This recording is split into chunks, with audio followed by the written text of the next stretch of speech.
All right, President Trump weighing in on that bombshell report from justthenews.com and John Solomon this week right here on this program, writing on Truth Social, quote, just out, irrefutable proof that Adam Schiff approved a plan to leak classified information to damage Donald Trump.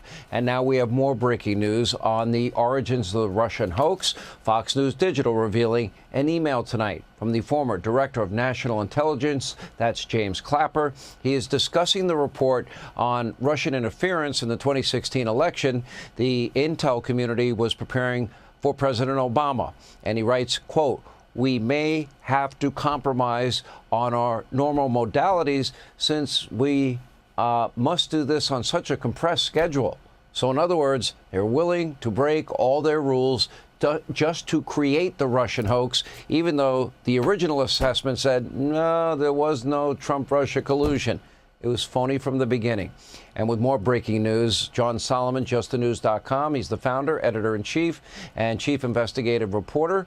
You just have breaking news at this hour as we come on the air. Why don't we start with that? Yes, sir.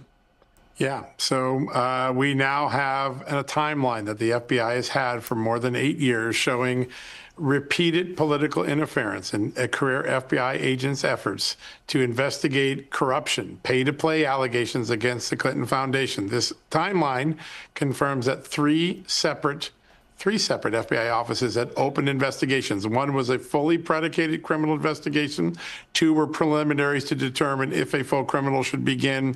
In all circumstances, beginning in the summer of 15, as the 2016 election with Hillary Clinton was ramping up through the end of the first year of the Trump presidency, senior Justice Department officials repeatedly thwarted the FBI from investigating.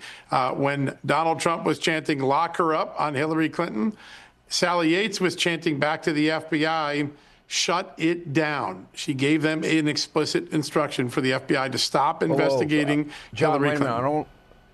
Shut her down. Those are the actual words. We're looking at the documents. We see a lot of blacked out redactions, but you're saying those words, shut it down. Wow. That's right. And then Andrew McCabe, the deputy FBI director, somebody who had a relationship with Terry McAuliffe because McAuliffe helped fund Andy McCabe's wife's campaign. He eventually gets conflicted out of Hillary Clinton's cases. He tells the FBI agents, you do nothing unless you come through me. That slows it down. Then the FBI agents, believing they have a real criminal case of pay-to-play corruption, public integrity corruption, they go to the U.S. attorney's offices in Manhattan, in Brooklyn, in the Washington, D.C. area, in the Little Rock. And the prosecutors tell them in 3 of those 4 locations, you might want to proceed, but we will provide you no prosecutive help. But this is the equivalent of an offense running into the steel curtain defense of the Pittsburgh Steelers in the 70 Super Bowls run. Nothing they could do could punch through so that they could find out the truth about Hillary Clinton and corruption. This is political obstruction. It may be criminal obstruction. And tonight I have confirmed that some of the prosecutors who were pressured not to look at this case are beginning to cooperate with the Justice Department. Kash Patel, the FBI director, found this document, just like he found the Adam Schiff document earlier this week, and the one we talked about last night in Comey. FBI unearthing some of the most deeply held secrets of the FBI, and now prosecutors and whistleblowers coming out of the woodwork to cooperate. That gives some momentum to what the Justice Department wants to do, which is see if any of this rises to the level of criminality.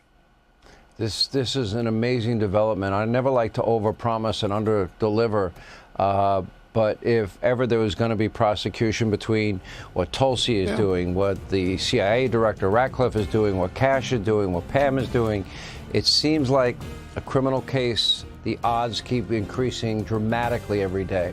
Great reporting. Thanks for sharing, John Solomon. Thank you, sir.